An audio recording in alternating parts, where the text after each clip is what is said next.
CPIയുടെ ജില്ലാ സമ്മേളനങ്ങൾ പുരോഗമിക്കുകയാണ്. ഇപ്പോൾ പത്തനംതിട്ട ജില്ലാ സമ്മേളനമാണ് നടക്കുന്നത്.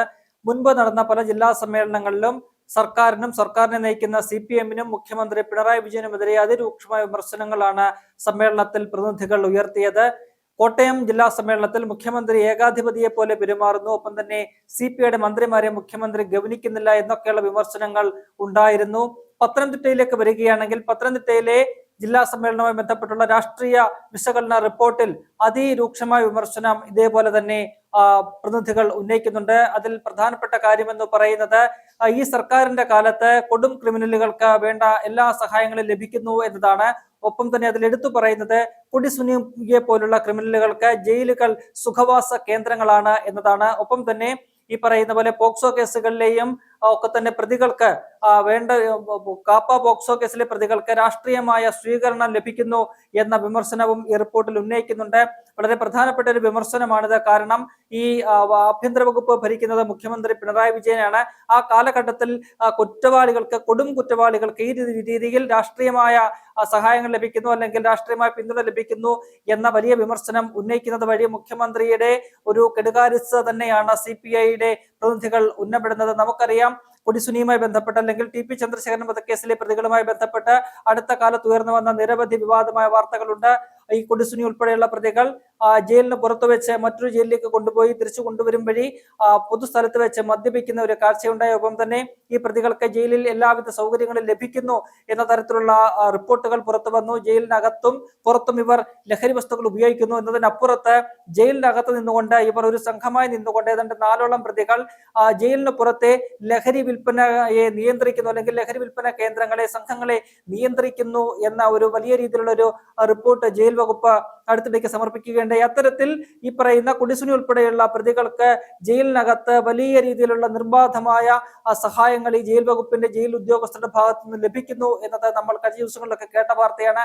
അതിന്റെ പശ്ചാത്തലത്തിൽ കൂടിയാണ് ഇപ്പോൾ CPIയുടെ ജില്ലാ സമ്മേളനത്തിൽ ഇത്തരം ഒരു വിമർശനം ഉന്നയിക്കുന്നത്. ഒപ്പം തന്നെ കാപ്പ കേസ്, പോക്സോ കേസ് പ്രതികൾക്ക് രാഷ്ട്രീയ സ്വീകരണങ്ങൾ ലഭിക്കുന്നു എന്നതും വളരെ പ്രധാനപ്പെട്ട കാര്യമാണ്. നമുക്കറിയാം, പത്തനംതിട്ടയിൽ തന്നെ മന്ത്രി വീണ ജോർജ് CPM-ന്റെ മന്ത്രിയാണ്. മന്ത്രിയുടെ നേതൃത്വത്തിൽ കാപ്പ കേസ് പ്രതികൾക്കൊക്കെ തന്നെ സ്വീകരണം കൊടുക്കുന്ന കാഴ്ചകൾ നമ്മൾ കണ്ടു. ഒപ്പം തന്നെ ഈ കൊലപാതക കേസ് പ്രതികൾക്കൊക്കെ ജയിലിലേക്ക് പോകുമ്പോഴും ഒപ്പം തന്നെ ജാമ്യം കിട്ടി പുറത്തേക്ക് വരുമ്പോഴും ഒക്കെ വലിയ രീതിയിൽ സ്വീകരണം കൊടുക്കുന്നത് ഒരു തുടർ കാഴ്ചയാണ്. നമുക്ക് CPM-ന്റെ രാഷ്ട്രീയ നേതൃത്വങ്ങൾ ഇതിന് വേണ്ട ഒത്താശകളെല്ലാം തന്നെ ചെയ്യുന്നുണ്ട്.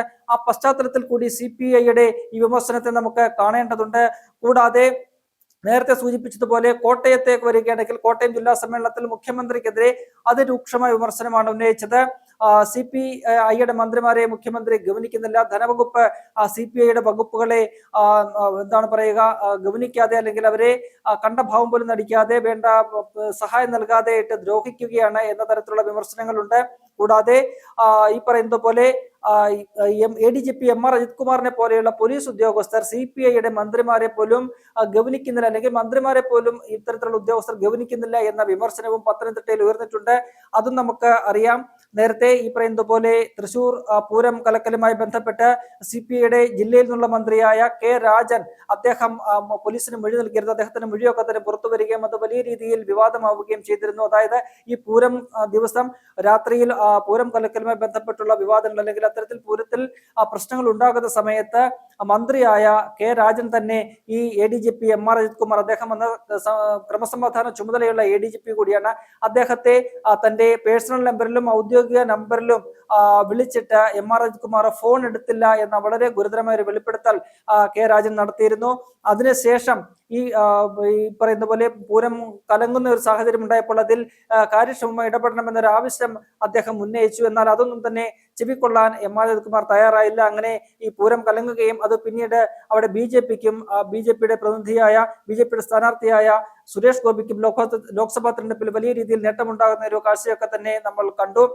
ആ പശ്ചാത്തലത്തിലാണ് ഇത്തരത്തിലുള്ള വിമർശനങ്ങൾ CPI നിരന്തരം ഈ സമ്മേളനങ്ങളിൽ ഉന്നയിക്കുന്നത്. ഇതുവരെ കഴിഞ്ഞ ജില്ലാ സമ്മേളനങ്ങളെല്ലാം തന്നെ CPIയുടെ പ്രതിനിധികൾ ഉന്നം വയ്ക്കുന്നത് മുഖ്യമന്ത്രി പിണറായി വിജയനെയും ഒപ്പം തന്നെ CPIM-നെയുമാണ്. കാരണം അവരാണ് ഈ മുന്നണിക്ക് നേതൃത്വം കൊടുക്കുന്നത്. കഴിഞ്ഞ 9 വർഷം തുടർച്ചയായിട്ട് ഭരണത്തിലിരിക്കുകയാണ്. അതിന്റെ ഒരു ഗർവ്, ഒരു അഹങ്കാരം ഈ CPM-നും മുഖ്യമന്ത്രിക്കും ഉണ്ട് എന്ന് പറയാതെ പറയുകയാണ് CPI ചെയ്യുന്നത് പ്രധാനമായിട്ടും മുഖ്യമന്ത്രി ഭരിക്കുന്ന ആഭ്യന്തര വകുപ്പിനെതിരെയാണ് ഈ വിമർശനം എന്നതും ഏറെ നിർണായകമായ ഒരു കാര്യമാണ്. ഇതിനോടൊക്കെ തന്നെ ചേർത്ത് വായിക്കണം LDF-ലെ മറ്റൊരു ഘടകകക്ഷിയായ കേരള കോൺഗ്രസിനെതിരെയും കോട്ടയത്ത് നടന്ന ജില്ലാ സമ്മേളനത്തിൽ അതിരൂക്ഷമായ വിമർശനം ഉണ്ടായിരുന്നു. ഈ പറയുന്ന പോലെ കേരള കോൺഗ്രസിന് വലിയ ശക്തിയൊന്നുമില്ല, അവരോടൊപ്പം അണികളൊന്നും വന്നിട്ടില്ല, അത് ലോക്സഭ നിയമസഭാ തെരഞ്ഞെടുപ്പുകളിൽ നമ്മൾ കണ്ടതാണ്, അതുകൊണ്ട് അവർക്ക് വലിയൊരു പ്രാധാന്യം കൊടുക്കേണ്ടതില്ല എന്ന് LDF-ലെ രണ്ടാമത്തെ കക്ഷിയായ CPI ആവശ്യം ഒരു വിമർശനം ഉന്നയിക്കുകയും അത്തരമൊരു നിലപാട് കോട്ടയം ജില്ലാ സമ്മേളനത്തിൽ സ്വീകരിക്കുകയും ചെയ്തു. നമുക്കറിയാം കോട്ടയത്താണ് കേരള കോൺഗ്രസിനേറെ സ്വാധീനമുള്ളത്. അവിടെ ഈ കഴിഞ്ഞ നിയമസഭാ തെരഞ്ഞെടുപ്പിലാകട്ടെ ലോക്സഭാ തെരഞ്ഞെടുപ്പിലാകട്ടെ അവർക്ക് കാര്യമായ രീതിയിൽ ഒരു നേട്ടമുണ്ടാക്കാൻ കഴിഞ്ഞില്ല. പാലായിൽ അവരുടെ നേതാവ് തന്നെയായ ജോസ് കെ മാണി വലിയ രീതിയിൽ പരാജയപ്പെടുന്ന ഒരു കാഴ്ചയുണ്ടായി. അവിടെ LDF-ന് കാര്യമായ നേട്ടം നിയമസഭാ തെരഞ്ഞെടുപ്പിൽ ഉണ്ടാക്കാൻ കഴിഞ്ഞില്ല. മാത്രവുമല്ല ഇക്കഴിഞ്ഞ 2024 ലോക്സഭാ തെരഞ്ഞെടുപ്പിലും കോട്ടയത്ത് അവരുടെ സിറ്റിംഗ് സീറ്റില് MP ആയിരുന്ന തോമസ് ചാഴിക്കാടൻ ദയനീയമായി പരാജയപ്പെടുന്ന കാഴ്ച കണ്ടു.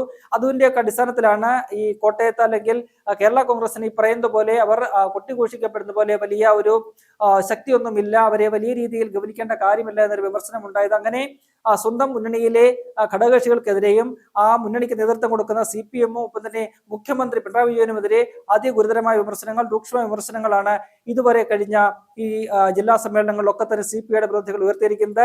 അതിന് ഇതുവരെ ഈ CPM-ഓ മുഖ്യമന്ത്രിയോ ഒന്നും തന്നെ മറുപടി പറഞ്ഞിട്ടില്ല. ഇനിയിപ്പോൾ സംസ്ഥാന സമ്മേളനത്തിലേക്ക് കടക്കുകയാണ്.